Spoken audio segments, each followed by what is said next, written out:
You're suffering more than you should, not because life is cruel, but because your mind won't let go.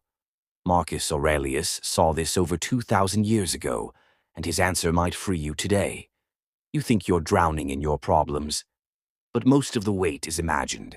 You're carrying pain from yesterday, fear for tomorrow, and stories that were never even true.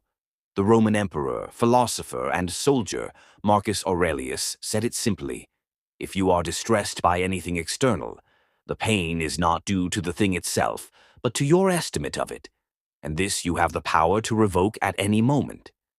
Most people don't realize this. We suffer twice. First from what actually happens, then from the thoughts we attach to it. The event is rarely as bad as the mental movie we play afterward.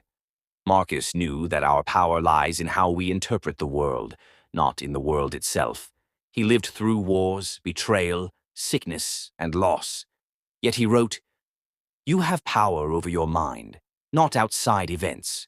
Realize this, and you will find strength." Ask yourself right now, what part of your pain is real, and what part is just the story you've been telling yourself? The regrets, the assumptions, the what-ifs, the should-haves. These are just thoughts. They're not happening anymore. They don't belong to the present. But your mind keeps recycling them, convincing you that suffering is permanent. Marcus would say, discard your misperceptions. Stop being jerked like a puppet. Limit yourself to the present. The Stoics believed that the only thing in your control is your response. Not what happened, not what might happen. Only your interpretation. That's where your freedom lives. That's where your peace begins. Imagine carrying a heavy stone every day, not knowing you could simply put it down. That's what happens when we cling to anger, guilt, or fear.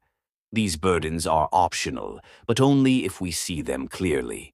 Marcus Aurelius didn't write meditations for an audience.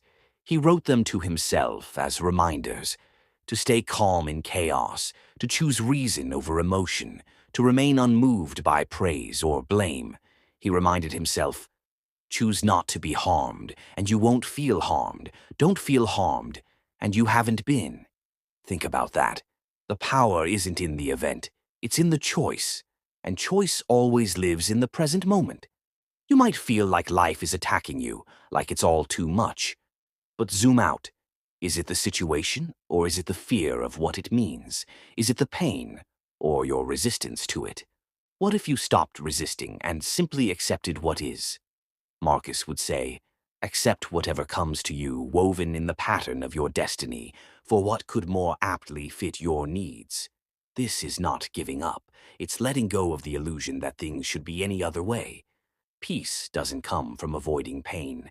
It comes from understanding that pain is part of life, and suffering is a choice. Even when things fall apart, you are not broken. You are tested, and your mind, if trained, can remain still, like a rock untouched by the storm. So when you feel overwhelmed, when the past won't let go or the future feels too heavy, remember this: you are suffering more than you need to, and the door out of that suffering is open.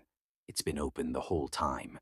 You don't need to fight your thoughts. You only need to see them for what they are, just thoughts. Let them pass, let them go. Like clouds in the sky, they are not who you are. Who you are is deeper, stronger. Still, Marcus Aurelius would remind you, the impediment to action advances action. What stands in the way becomes the way. Your pain is not your punishment, it's your path.